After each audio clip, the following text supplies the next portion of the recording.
à tous et bienvenue dans cette édition spéciale consacrée aux violents orages de ce week-end dans les Pays de la Loire. Alors voici les titres, nous commençons avec le bilan des orages de samedi soir dans les Pays de la Loire qui était la région la plus touchée ce week-end. Nous poursuivrons avec un zoom sur le bilan de la ville du Mans dans la Sarthe, le Mans qui était la ville la plus touchée par ces orages.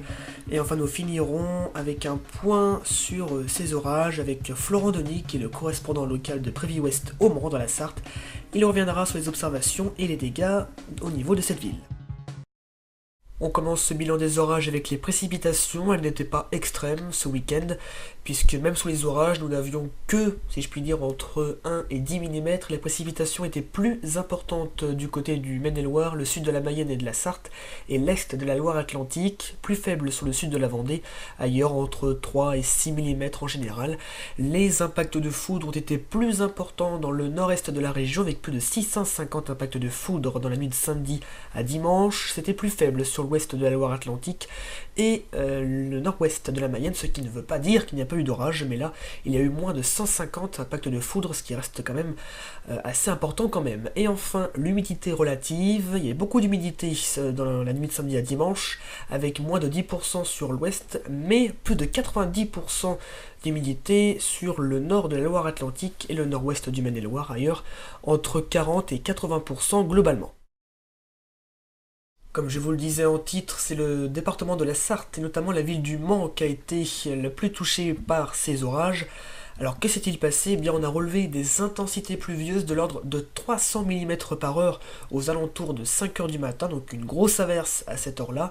On a eu également des dégâts matériels, de faibles dégâts, c'est-à-dire rien de plus banal, toitures endommagées, caves inondées et chutes d'arbres un petit peu comme la tempête Xynthia, mais bien sûr de moindre intensité. Et on a eu plus de 65 interventions des pompiers dans la nuit de samedi à dimanche, donc principalement pour des caves inondées. Il est quand même important de signaler que les orages n'ont pas fait le moindre blessé. On finit ce journal avec un point sur les orages avec notre correspondant local Florent Denis, donc qui est le correspondant local de Prévy-Ouest dans la Sarthe, plus précisément au Mans. Il revient sur ce qu'il a observé dans la nuit de samedi à dimanche et sur les dégâts provoqués dans le département. En effet, mon cher Maxime, à 50 km au nord du Mans, exactement à Mamers, c'est à 4h30, 5h du matin qu'on a pu apercevoir les premiers signes de cet orage. La cellule qui nous a traversés a laissé tomber des grêlons de 3 cm au sol, a couché quelques arbres, dont au Mans, avenue de la Libération au Mans a été inondée une bonne partie de la journée, avec l'eau qui avait envahi encore la chaussée et le trottoir cet après-midi.